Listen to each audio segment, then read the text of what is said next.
예, 오늘 사사기 강의 47번째 시간입니다. 17장으로부터 마지막 21장까지는 사사기의 후기라 부르는데 그 가운데 크게 두 가지의 이야기가 있습니다. 17장으로부터 18장 그리고 19장으로부터 21장까지 일반적으로 학자들이 17장과 18장을 종교적 타락의 이야기로 보고 19장으로부터 21장까지를 종교적 타락에 근거한 정치적 타락으로 이야기를 합니다. 그 내용이 어찌됐건 후기는 전반적으로 이스라엘 백성들이 어떻게 타락했는지를 다시 한번 우리에게 잘 설명하는 내용들입니다. 그래서 저랑 실은 후기 두 가지 가운데에 17장으로부터 18장까지의 첫 번째 후기를 살펴보고 계셨죠. 어떤 이야기를 살펴보셨죠? 미가의 가정에서 벌어진 이야기. 레위 청년이 본래의 기업을 떠나 미가의 집에 와서 제사장이 되는 이야기. 그리고 18장에 단 지파가 하나님께서 자신들에게 분배하신 기업은 차지할 생각은 하지 않고 오히려 허락받지 않은 땅을 찾는 이야기. 그러니까 이 이야기들 모두가요, 그때의 이스라엘의 왕이 없으므로 단순히 정치 지도자로서의 왕에 대한 언급이 아니라 말씀드렸죠. 이스라엘의 왕이 왜 없습니까? 이스라엘의 왕은 언제나 하나님이셨어요. 그런데 이스라엘의 참된 왕이신 하나님의 말씀에 이스라엘 백성이 귀 기울이려 하지 않았다고요. 그래서 사사기 기자가 그걸 꼬집는 거예요. 그때의 왕이 없으므로 단지 정치적인 왕이 없었다는 얘기가 아니라 왕이셔야 되는 하나님께서 왕으로 이스라엘을 다스리지 못하는 현실. 그래서 결국 어떻게 됐습니까? 각자 자기 소견에 옳은 대로 행했죠. 미가의 가정이 하나님을 섬긴다고 하고는 우상을 만들어요. 부모를 공경해야 되는데 부모의 것을 도둑질하고, 마땅히 부모로서 하나님의 말씀을 가르쳐야 되는데 오히려 자녀가 우상 숭배를 잘 섬길 수 있는 길을 열어줘 버리죠. 일반 백성들만이 아니에요. 레위 청년이 자기에게 주신 하나님의 기업을 떠나서 더 좋은 연봉을 찾아다녀요. 그래서 결국 미가의 집에 들어온 것도 어떤 다른 이유 없어요. 단 하나요. 좋은 연봉. 대우를 잘해주니까 그냥 그 청년이 여기 들어와서 제사장으로 사역을 하는 거예요. 그런데 한 가정의 이야기, 한 레위 청년의 이야기가 아니더라는 거예요. 단지파의 이야기가 이어지면서 이미 이스라엘 가운데 영적 부패가 얼마나 심각하게 번져 있는지를 설명하지요. 레위 지파가, 단지파가 뭐 한다고요? 하나님께서 허락하신 땅, 기업으로 주신 땅은 내팽개치고 그 땅을 열심히 취하지 않고 다른 땅을 찾아 나오지요. 그래서 지난 시간에 저랑 살펴봤던 것처럼 단지파가 정탐꾼을 보낸 것 자체가 이게 잘못된 거예요. 그러니까 정탐꾼을 보내면 안 됐는데 지금 정탐꾼을 보냈어요. 그런데 더 끔찍한 건 이걸 지금 하나님의 이름으로 한다는 거예요. 저랑 18장 5절을 한번 같이 읽어보시겠어요? 그래서 어떤 일이 벌어졌냐면 18장 5절입니다. 같이 읽겠습니다. 그들이 그에게 이르되 청하건대 우리를 위하여 하나님께 물어보아서 우리가 가는 길이 형통할는지 우리에게 알게 하라 하니, 단지파가 미가의 집에 왔다가 제사장을 보고는 뭘 물어요? 우리가 가는 길을 하나님께 물어봐달래. 겉으로 보면 믿음의 일 같지요. 그런데 원래 출발을 하면 안 되는 정탐꾼들이에요. 그런데 물어볼 뿐 아니라 우리가 가는 길이 형통할는지, 하나님의 뜻과는 반대되는 길을 가고 있으면서 뭘 바라고 있어요? 형통을 바라고 있어요. 더 중요한 건 단지파가 물었던 제사장이 누구인가의 문제도 있다 그랬죠. 이 제사장 자체가 누구예요? 믿음의 제사장이에요? 아니에요. 이미 좁은 길이 아니라 넓은 길을 가던 사람이에요. 오히려 사사기는 이 사람이 레위 청년이라고만 밝히고 정확히 그의 직분과 내용을 안 밝혀요. 이유가 있어요. 나중에 밝혀요. 왠지 아세요? 우리로 하여금 끔찍함을 경험하게 하려고 처음에 안 밝혀요. 그러면 나중에 밝힌다고요. 문제는 이미 이 사람이 레위 청년이라는 한 진술로 등장하는데 전혀 하나님께 구별된 사람이 아니라 탐욕을 쫓던 사람이라니까요. 그런데 그 사람한테 무슨 하나님의 말씀이 있겠어요? 아니나 다를까? 6절 같이 다시 한번 읽으실까요? 18장 6절. 그래서 무슨 대답이 나요? 18장 6절 같이 읽겠습니다. 그 제사장이 그들에게 이르되 평안히 가라. 너희가 가는 길은 여호와 앞에 있느니라. 단지파가 지금 하나님의 뜻을 벗어나 있잖아요. 그런데 뭐래요? 하나님이 너희와 함께 하신대요. 하나님이 너희한테 복 줄 거야. 하나님의 이름으로 악인을 축복하죠. 이 말도 안 되는 일이 지금 사사기에서 벌어지는 거예요. 놀랍게도 종교 지도자가 하나님의 이름을 들먹이며 악인들을 축복하고 있어요. 그리고 그 악한 제사장의 말을 듣고 그걸 축복이라고 알고 실제로 자기들의 길을 가요. 얼마나 이 웃기지도 않은, 울 수도 없고 웃을 수도 없는 비참한 상황이 벌어집니까? 그래서 그들이 가던 길을 계속하죠. 그래서 오늘 본문에 어떤 일이 일어나냐면 저랑 읽으신 7절에 보니까 그 정탐꾼들이 가다가 일어나는 일을 이제 이렇게 밝혀요. 7절에 제가 한번 읽을게요. 이에 5사람이 이 정탐꾼들이 떠나 라이스에 이르러 거기 있는 백성을 본즉 염려 없이 거주하며 시돈 사람들이 사는 것처럼 평온하며 안전하니 그 땅에는 부족한 것이 없으며 불을 누리며 시돈 사람들과 거리가 멀고 어떤 사람과도 상종하지 아니함이라. 자, 이 말씀이 지금 무슨 얘기냐면요, 정탐꾼들이 거짓 축복의 말씀을 붙들고 그래서 나와서 정탐을 계속해서 제가 말씀드렸죠. 단 지파의 땅이 이스라엘 지파의 제일 밑에라면 라이스가 어디냐면 이스라엘 제일 북쪽으로 뚫고 올라와서 이스라엘의 허락하신 지역을 넘어선 땅이 라이스예요. 그래서 그 라이스라는 곳에 이르게 돼요.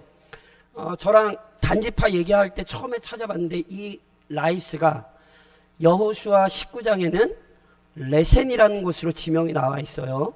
이 레센 또는 라이스라는 곳은요, 지리적으로 보면 헬몬산 이 산자락에 있는, 그러니까 요단강 발원지 가운데 한 곳이에요. 요단강이 발원하는 곳 가운데 한 곳이거든요. 그러니까 이곳은요, 기본적으로 강이 발원하는 곳이기 때문에 사람들의 거주지가 형성되고 사람들이 살기에 좋은 땅이었어요. 그래서 이 사람들이 가서 보니까 그 라이스 사람들이 어떻게 사냐면 시돈 사람들처럼 살아요. 시돈 사람들처럼 살았다는 게 어떤 의미인가? 아마 이런 의미 같아요.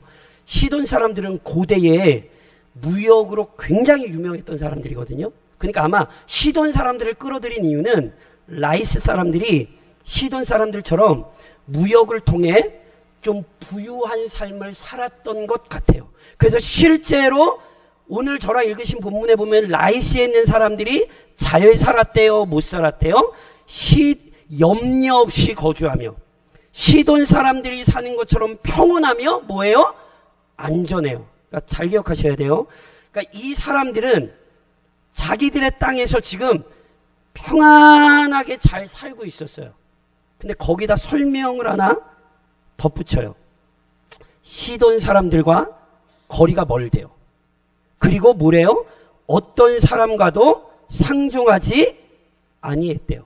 이 말이 무슨 얘기냐면 제가 아까 말씀드렸던 것처럼 이 헐몬산 산자락에 있는 곳인데 이곳이요, 그 강이 기원한 그것을 중심으로 해서 주변으로 산맥이 둘러쳐져 있어요. 그러니까 이곳에 진입하기도 쉽지 않고 이곳에서 나오기도 쉽지 않지만 어찌됐건 이 사람들은 무역으로 살고 잘 먹고 살고 있었고 그리고 지리적으로 잘 보호가 된 만큼 다른 사람들과 그렇게 친하게 또는 왕래하며 지내지 않았다는 얘기예요. 그러니까 조금 다시 쉽게 말씀드리면 만약에 라이스에 문제가 터지잖아요. 그럼 누군가 여기를 도우러 오기가 쉽겠습니까? 어렵겠습니까? 어렵다는 얘기를 지금 이렇게 하는 거예요. 그러니까 지금 이게 누구 관점이냐면 단지파의 관점이에요. 보세요. 단지파 사람들이 뭐 하고 있죠? 우선은 살기 좋은 땅을 찾고 있어요. 그렇죠? 게다가 어떤 곳을 찾고 있냐면 자기들이 어딘가를 침략해야 되잖아요. 그때 자기들의 침략에 방해물이 있으면 돼야 안 돼요? 방해물이 당연히 있으면 안 되죠. 근데 여긴 딱 보니까 우리가 침략을 해도 누가 도와줄 사람이 있어요? 없어요? 없어요. 이해하시겠어요? 그러니까 이게 지금 단지파의 입장에서 굉장히 유리한 지역, 점령하기 좋은 지역을 찾았다는 의미를 지금 기술하고 있는 거예요. 그래서 어떻게 하냐면 다시 돌아가요. 그래서 8절로 10절을 보시겠어요? 제가 한번 읽겠습니다. 8절로 10절을 제가 한번 읽을게요. 그들이 누구예요? 정탐꾼들이 소라와 에스다올에 돌아가서 자기들의 본 거주지에 돌아가서 그들의 형제들에게 이르매 형제들이 그들에게 묻되 너희가 보기에는 어떠하냐 하니 이르되 일어나 그들을 치러 올라가자. 우리가 그 땅을 본즉 매우 좋더라. 너희는 가만히 있느냐? 나아가서 그 땅 얻기를 게을리하지 말라. 너희가 가면 평화로운 백성을 만날 것이요 그 땅은 넓고 그곳에는 세상에 있는 것이 하나도 부족함이 없느니라. 하나님이 그 땅을 너희 손에 넘겨주셨느니라 하는지라. 자, 보세요. 정탐을 하고 자기들을 보냈던 민족에게로 지파에게로 돌아가요. 당연히 백성들이 정탐의 결과를 묻죠. 그랬더니 정탐꾼들이 어떻게 보고를 해요? 라이스 당장 치러 올라가야 된다는 거예요. 자기들이 그 땅을 보니까 그 땅이 너무너무 좋아서 지금 자기들이 가만히 있으면 돼요? 안 돼요? 가만히 있으면 안 돼요. 그래서 지금 빨리 이 라이스를 차지하는 일에 게을러서는 안 돼요. 그런데 여기다가 자기들의 견해만 붙이지 않아요. 뭐라고 덧붙이죠? 하나님이 그 땅을 너희 손에 넘겨주셨느니라. 맞습니까? 틀립니까?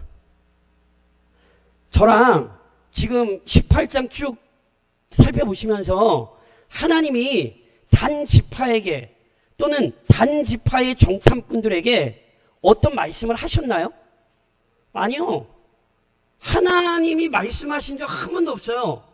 게다가 정말 참된 하나님의 선지자라든가 성령의 음성을 들어서 이스라엘에게 메시지를 던지는 사람이 아무도 안 나왔어요. 오히려 단 정탐꾼들이 만난 사람들은 돈에 팔려다니는 레위인이었어요. 그렇죠? 그런데 자신들의 행위의 정당성을 어떻게 얘기해요? 하나님이 그 땅을 넘겨주셨다는 거예요. 이거는요 절대로 하나님의 말씀이 아니에요. 이건 하나님의 뜻도 아니에요. 그러니까 이 보고가 합당해요? 당연히 합당하지 않지요. 우선 이 보고가 잘못됐던 가장 중요한 이유는 제가 이미 말씀드렸듯이 출발 자체가 잘못됐어요. 단 지파는 지금 다른 땅을 찾아다닐 게 아니라 단 지파가 해야 될 일은 지금 뭐예요? 하나님께서 기업으로 허락하셨던 땅에 가서 그 땅에 있는 가나안 족속 철저히 몰아내고 진멸하고 그 땅을 누리는 게 단지파가 할 일이란 말이에요. 그러니까 이미 해야 될 일을 내팽개쳤고요. 그래서 하나님의 일은 내팽개치고 하지 말아야 될 일을 하고 있었단 말이에요. 그렇죠? 그리고 철저히 하지 말아야 될 일을 하면서 누구의 뜻을 따라요? 하나님의 뜻 안 따라요. 본문에서도 계속 강조되는 게 뭔지 아세요? 9절에 정탐꾼들이 분명히 이렇게 얘기해요. 우리가 그 땅을 본즉 누구 판단이에요? 우리가 그 땅을 본즉 누구 판단이에요? 정탐꾼들 판단이라니까. 제가 말씀드린 여기 본다는 게 뭐예요? 보다가 망한 사람 기억나시죠? 보는 거 좋다고 쫓아가다가 눈 뽑힌 사람 누구예요? 삼손이잖아요. 지금 똑같은 얘기하고 있는 거예요. 이게 지금 누구 판단이냐면 우리가 본즉 좋다는 거예요. 그리고 그들의 본색이 드러나요. 10절에는 뭐요? 그곳에는 세상에 있는 것이 하나도 부족하며. 뭐라고요? 세상에 있는 것이 하나도 부족함이 없느니라. 무슨 얘기인지 이해하시겠어요? 이 땅에 잘 먹고 잘 사는데 그 땅은 좋은 땅이라는 거예요. 믿음의 땅도 아니고 약속의 땅도 아니에요. 그냥 썩어지며 없어질 것이 풍족한 땅이에요. 그러니까 지금 뭐 하자는 거예요? 그걸 취하러 가자는 거예요. 믿음의 시각이 아니라는 사실을 기억하셔야 된다니까. 그러니까 각자 자기 소견에 옳은 대로 행하는 모습이 여기서도 그대로 드러나는 거예요. 그런데 문제는 정탐꾼들이 이 얘기를 할 때 백성들이 그 얘기를 하나님의 말씀으로 받습니까? 사람의 말씀으로 받습니까? 무슨 얘기인지 이해하시겠어요? 이 말씀을 하나님의 말씀으로 받습니까? 사람의 말씀으로 받습니까? 사람의 말씀을 하나님의 말씀처럼 받죠. 이해하시겠어요? 하나님의 뜻이 아닌데 이거 철저히 사람의 뜻인데 하나님의 말씀처럼 받는다고요. 실은 백성들의 마음도 똑같았어요. 8절에 정탐꾼들이 왔을 때 백성들이 뭐라고 묻죠? 형제들이 그들에게 묻되 뭐라고 물어요? 너희가 보기에 어떠하더냐? 하나님의 뜻이 맞을까? 하나님의 계획이 맞을까? 하나님이 이걸 기뻐하실까? 하나님의 선하신 뜻 가운데 이게 있는 일일까? 이렇게 안 물어요. 뭐라고 물어요? 너희가 보기에 어떠하냐고. 지파의 유업을 결정하는 일에 하나님이 개입합니까? 안 합니까? 하나님이 개입 안 하는 모습을 보셔야 된다는 거예요, 지금. 철저히 이것이 누구의 뜻대로 이루어지냐면 사람의 생각대로 이루어지는 거예요. 한마디로 계속 말씀드린 것처럼 각자 자기 소견에 옳은 대로 행해요. 그리고 이게 정탐꾼만이 아니라 정탐꾼이 마치 자신들의 이야기를 하나님의 뜻인 것처럼 포장해서 얘기했더니 백성들은 사람의 뜻을 하나님의 뜻처럼 받아들여요. 그래서 얼마나 재밌습니까? 저랑 11절, 12절을 한번 같이 읽어보시겠어요? 11절, 12절 같이 읽겠습니다. 단 지파의 가족 중 600명이 무기를 지니고 소라와 에스다올에서 출발하여 올라가서 유다에 있는 기럇 여아림에 진친이 그러므로 그곳 이름이 오늘까지 마한에 다니며 그곳은 기럇 여아림 뒤에 있더라. 자, 보세요. 정탐꾼이 보고하고 난 다음에 단 지파가 속히 움직이는 것 같으세요? 아니면 한참 뜸을 들이고 고민하고 움직이는 것 같으세요? 잘 안 나와서 잘 모르시겠어요? 10절에 곧장 11절이 이어지죠. 그 보고를 듣고 너희 지체하면 안 돼 이랬더니 그 얘기를 듣고 뭐 하는 거예요? 진짜로 그 땅을 취할 600명을 파견하는 거예요. 그러니까 보세요. 전혀 하나님의 뜻이 아닌데 하나님의 뜻이 아닌 일에 온 백성이 마음을 모아 동참하여 신속하게 그 일을 행하는 거예요. 저희가 지금 그 맥체인 성경 일기표대로 보면 예레미야 본문이 있는데 오늘 딱 예레미야 본문이 생각이 났어요. 예레미야가 남유다 백성을 향하여 뭐라고 이야기를 하냐면 악을 행하는 데는 지각이 있으나 선을 행하는 데는 무지하다 얘기하거든요. 악을 행하는 데는 빠르지만 선을 행하는 데는 무능하다 얘기를 하거든요. 보세요. 원래는 뭘 해야 돼요? 아니, 원래는 지금 뭐부터 빨리 해결해야 돼요? 자기들에게 주신 기업에 그 땅 차지하러 가는 게 이게 지금 너무 늦춰졌잖아요. 그러니까 빨리 뭐부터 해야 돼요? 그거 해야 되잖아요. 근데 그건 해요, 안 해요? 그 아예 포기를 했어요. 그리고는 하나님이 뜻하지 않으신 일에는 굉장히 마음을 빨리 모아 함께 신속하게 그 일을 행하고 있어요. 오늘 본문을 보시면서 그래서 우선 믿음의 사람들로서 먼저 마음에 분명히 되새기셔야 되는 게 뭔지 아세요? 보세요. 언제 어느 때든 어떠한 상황에서든 믿음으로 판단하시고요. 믿음으로 말하십시오. 이게 오늘 우리에게 굉장히 중요하다는 사실을 본문이 알려줍니다. 무슨 말씀이냐면 정탐꾼들이 중요합니까? 안 중요합니까? 예, 엄청 중요하죠. 왜냐하면 지파를 대표해서 상황을 살펴보러 온 사람들이잖아요. 그러니까 실은 백성들은 누구의 얘기를 듣냐면 정탐꾼의 얘기를 듣죠. 그래서 우리는요, 이미 정탐꾼의 역할이 얼마나 중요한지를 이스라엘의 역사에서 알고 있어요. 뭐요? 가데스 바네아 사건이요. 모세가 이스라엘 백성들을 가데스 바네아에서 12명의 정탐꾼을 가나안 땅에 보냈지요. 그리고 아시는 것처럼 12명의 정탐꾼이 가나안 땅에 가서 가나안 땅이 어떤지 보고를 했지요. 그런데 잘 아시는 것처럼 12명의 정탐꾼의 의견이 통일됐던 게 아니라 패가 나눠졌어요. 그래서 10명의 정탐꾼은 그 땅에 대해 뭐 했죠? 성경에 보니까 악평을 했대요. 악평을. 그러니까 그 땅에서 아주 좋은 실과를 가져오고 그 땅이 참 젖과 꿀이 흐르는 땅인 건 맞는데 그 땅에 너무너무 강대한 족속들이 있어서 우리가 그 땅을 차지할 수 있다, 차지할 수 없다? 예, 차지할 수 없다라는 보고를 했죠. 이 보고 자체가 잘 아시잖아요. 불신이에요. 하나님께서 가나안 땅 주신다고 하셨으니 실은 가나안 땅 주실 건데 주시는 분은 하나님이신데 그리고 주시겠다고 약속을 하셨는데 이스라엘 백성이 스스로 뭐 한 거예요? 그 하나님을 불신하여 그 땅을 우리가 얻을 수 없다 스스로 단정하고 심지어 가데스 바네아에서 어떤 일이 벌어졌는지 아세요? 이스라엘 백성들이 밤새도록 통곡하고는 뭐 하겠다고 했냐면 우리 다시 애굽 땅으로 돌아가자 그랬어요. 하나님이 진노하실 만한 일을 일으켰죠.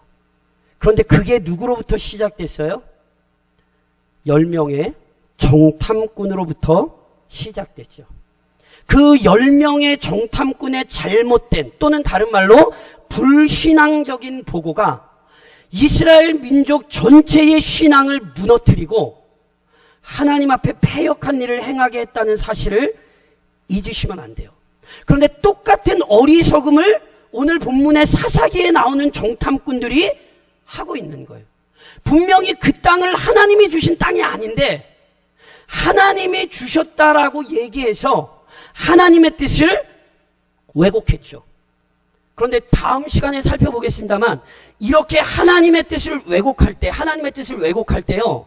자, 하나님을 대적하게도 되지만 저랑 십계명에서 많이 하셨던 얘기, 십계명 조금 더 넓게 율법은 크게 두 부분으로 이루어집니다. 뭐와 뭐로 이루어지죠? 하나님 사랑과 이웃 사랑으로 이루어집니다. 율법이 하나님 사랑과 이웃 사랑을 요구한다는 건 하나님 사랑과 이웃 사랑은 안 떨어진다는 뜻이에요. 그러니까 다시 말씀드리면 하나님을 사랑하면 진짜 하나님을 사랑하면 이웃을 사랑해요. 이게 믿음이에요. 이걸 율법이 가르쳐요. 믿으시죠? 반대도 성립이 돼요. 하나님을 사랑하지 않으면 반드시 이웃 사랑합니까? 안 합니까? 아무리 뭐 사람 사랑 어쩌고저쩌고 뭐 인간이 먼저 뭐 사람 아무리 얘기해도 죄송한 얘기입니다만 하나님 사랑 안 하면 절대로 사람 사랑 안 해요. 그게 이 사건으로 입증이 돼요. 하나님의 말씀 어기고 떠났잖아요. 그래서 결국 무슨 일을 저지르죠?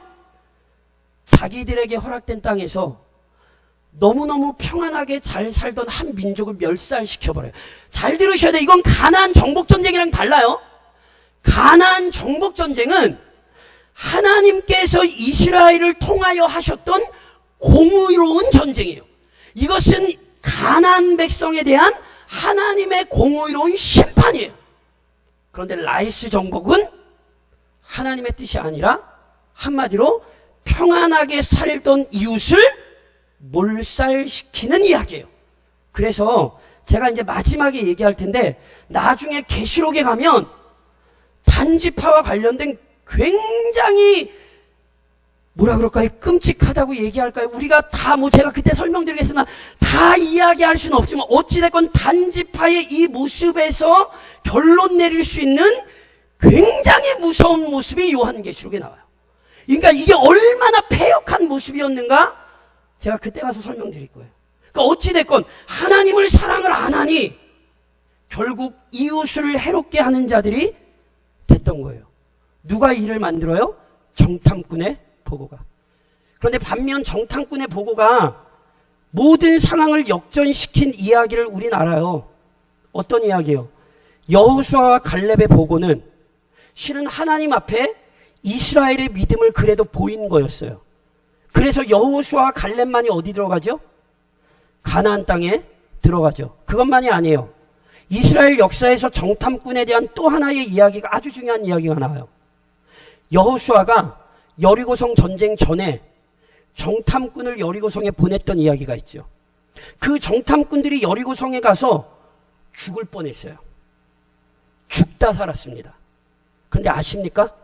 그 죽다 살았던 사람들이 뭐라고 와서 보고하는 줄 아세요? 우리가 죽을 뻔했어요. 큰일 날 뻔. 여호와께서 그 온 땅을 우리 손에 주셨으므로 그 땅의 모든 주민이 우리 앞에서 간담이 녹더이다. 이 얘기를 잘 들으셔야 돼요. 이 사람들 뭐 했죠? 방금 가서? 숨어 있었어요. 라합이 안 숨겨주면 못 살았어요. 그러니까 숨어있던 사람들이, 근데 숨어있던 사람들이 와서 뭐래요? 그 땅을 하나님이 우리 손에 주셨대요. 그 땅의 사람들이 우리 때문에 간담이 녹았대요. 이게 믿음이에요.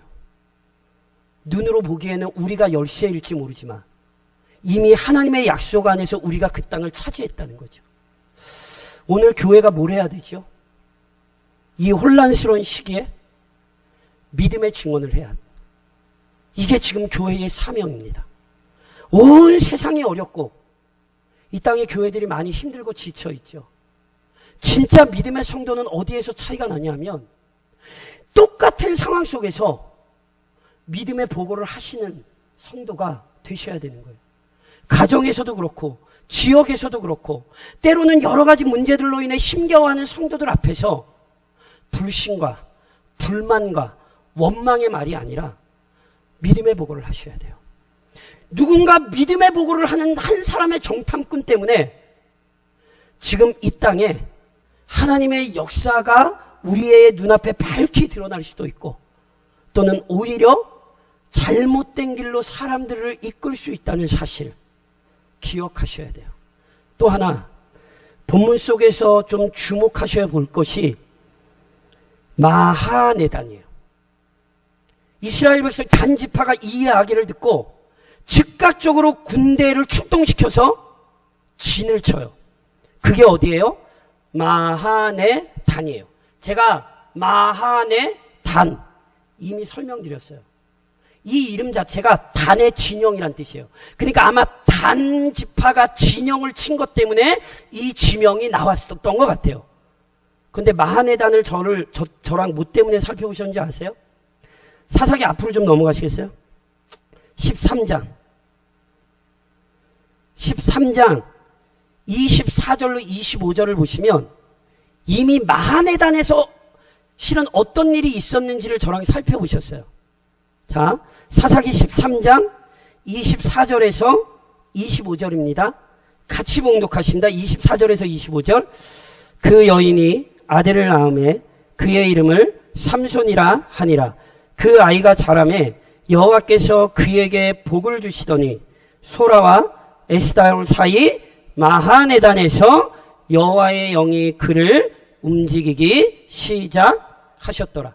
제가 후기 들어올 때 이미 말씀드렸어요. 이 후기는 삼손의 이야기 다음에 벌어진 이야기가 아니라 분명히 정황적으로 보면 삼손 이야기보다도 훨씬 전이고 사사기의 초반부에 있는 이야기가 분명해 보여요. 그런데 어찌됐건 이미 삼손 이야기를 끝내고 나서 사사기 기자가 이 이야기를 뒤로 빼오면서 마하네단을 다시 언급해요. 왜 마하네단을 다시 언급하는가? 전혀 상반된 두 가지 견해가 있어요. 마하네단에서 하나님께서 삼손을 다스리시면서 놀라운 소망과 비전의 출발점을 보이셨잖아요. 그런데 잘 아시죠? 삼손의 마지막이 비극적이었어요. 그래서 한편의 학자들은 마하네단을 꺼낸 이유는 삼손의 결말이 비극적이었던 것처럼 마하네단을 언급함으로써 이들의 모든 행위의 결과가 비극적일 것을 이미 보여줬다. 이런 견해를 얘기하는 학자들이 있어요. 뭐 틀리지 않고 타당해 보여요. 그런데 저는 이것보다 제가 지금 말씀드리는 견해가 더 합당하지 않을까 싶어요. 마하네단에서 삼손은 성령에 사로잡혔어요. 그래서 기대할 수 있었고 소망할 수 있었어요. 그런데 단지파는 마하네단에서 성령에 사로잡힌 게 아니라 자신들의 눈에 소욕에 사로잡혔어요. 소망이 있나요? 없지요. 그래서 오늘 밤에 뭘 위해서 기도하셔야 되는지 아세요? 마하네단을 장소적인 의미로 끌어당긴다면 같은 교회 같은 자리에 있지만 성령에 사로잡혀 사는 성도가 있고 육신의 소욕에 사로잡혀가는 사람이 있어요. 같은 시대, 같은 상황 속에 살아가지만 어느 누군가는 성령의 역사에 이끌려가는 자가 있고 어떤 사람들은 여전히 인간적인 욕망에 사로잡혀가는 사람이 있어요. 6개월 어찌 사셨습니까? 연약하죠? 부족하죠? 목사로서 부끄럽습니다. 제가 말씀드린 것처럼 이 이야기가, 사사기의 이야기가 목사에게 제일 부끄러운 얘기예요. 왜요? 누군가는 마하네단에서 성령에 사로잡히는 목사가 있는데 누군가는 똑같은 마하네단, 똑같은 교회에 있지만 성령이 아니라 인간적인 열망에 사로잡혀 목회하는 목사들이 있거든요. 그래서 이 얘기가 저한테는 너무너무 가슴이 아파요. 그런데요, 목사만이 아니라니까요. 6개월 어떻게 지내셨어요? 남은 6개월 어떻게 사실 거예요? 인간의 소욕을 따르셨더라도 이제 6개월을 마치며 그리고 6개월을 시작하며 성령의 충만함을 간구하셔야 돼요. 지금까지는 잘못 왔더라도 여기서라도 성령이 우리를 휘잡으셔서 우리를 성령의 뜻대로 인도하셔야 돼요. 거기에 우리의 소망이 있지요. 그러니 오늘 이 저녁에도 개인을 위해서도 우리 사랑하는 교회를 위해서 좀 기도해 주셔야 돼요. 하나님, 성령에 사로잡힌 교회가 되게 해달라고. 탄식과 근심과 눈물이 넘치는 이 땅에서 하나님, 우리 교회가 좀 성령에 사로잡혀서 우리 교회 때문에 그리고 우리 성도들이 속한 그 가정 속에 놀라운 역사가 일어나는 이제 그 출발점이 되게 해달라고. 6개월을 그렇게 마치고 6개월을 그 은혜 가운데 시작할 수 있도록 하나님 우리를 붙들어 달라고. 이 시간에 좀 간절히 함께 기도하실 수 있기를 우리를 다스리기를 소망하시는 주님의 이름으로 권면드립니다.